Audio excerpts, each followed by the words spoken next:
In this video I'm going to talk about brainstem anatomy again. This time I'm going to look at a ventral dorsal view. So this is like looking at the brainstem from the front of the body. I'm also going to consider the cranial nerves that come off the brainstem.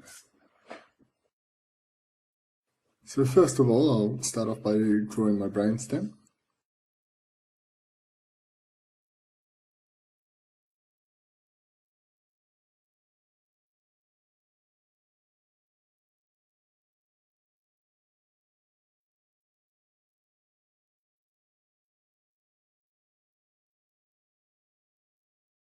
And so this is the view from the front.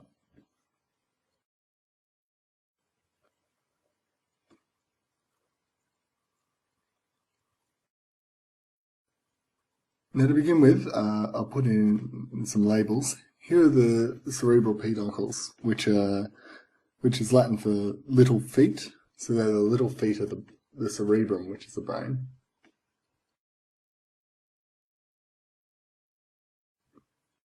And they're the white fibre tracts that run up to the brain here. Now I should start off by labelling my sections, I suppose. So there's the midbrain, here's the pons, and here's the medulla oblongata.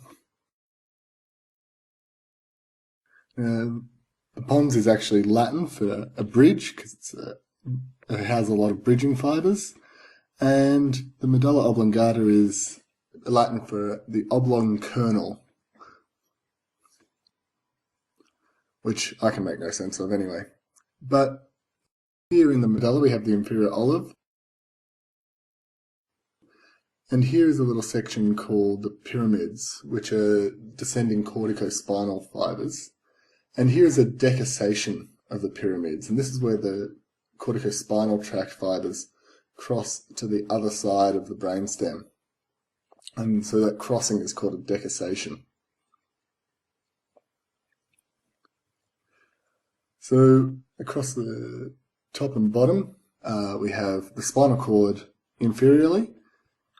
And here, running right down the centre, you can see the ventral median fissure, which runs down the spinal cord. So let's talk about cranial nerves.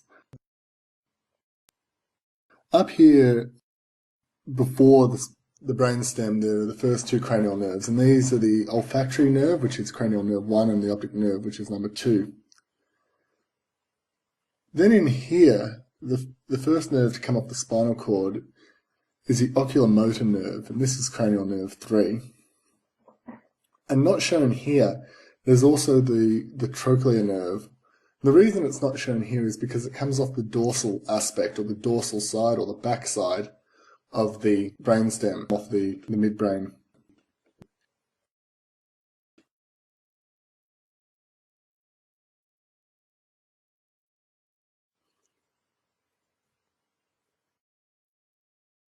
So here we have a nice big fat nerve, and this is number 5. This is the trigeminal nerve, and this has various parts to it, so that's why it's such a big fat nerve. It splits a bit later on.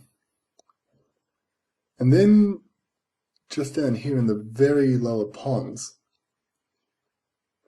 there are 3 more nerves that come out.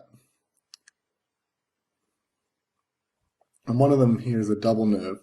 So I'll just label these now. This first one is the abducens nerve, and that's a smaller nerve because it only innervates one muscle of the eye.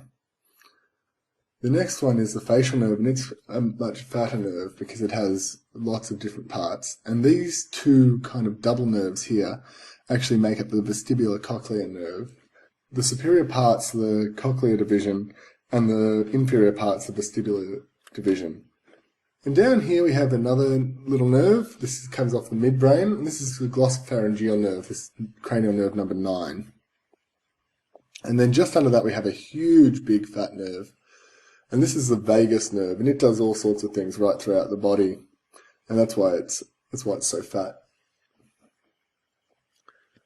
And nerve number 11 is a bit of an interesting one because it arises from a lot of different sections, including into the spinal cord. and it runs kind of up the side here. And so, of course, this is spinal accessory, which is the 11th nerve.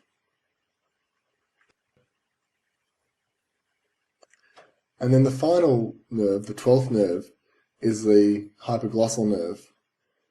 Now in this drawing it looks like the hypoglossal nerve actually comes out above the spinal accessory, which is kind of true, but this spinal accessory actually continues up to this level and exits with the vagus. And so that's why it's actually number 9 and hypoglossal is number 12.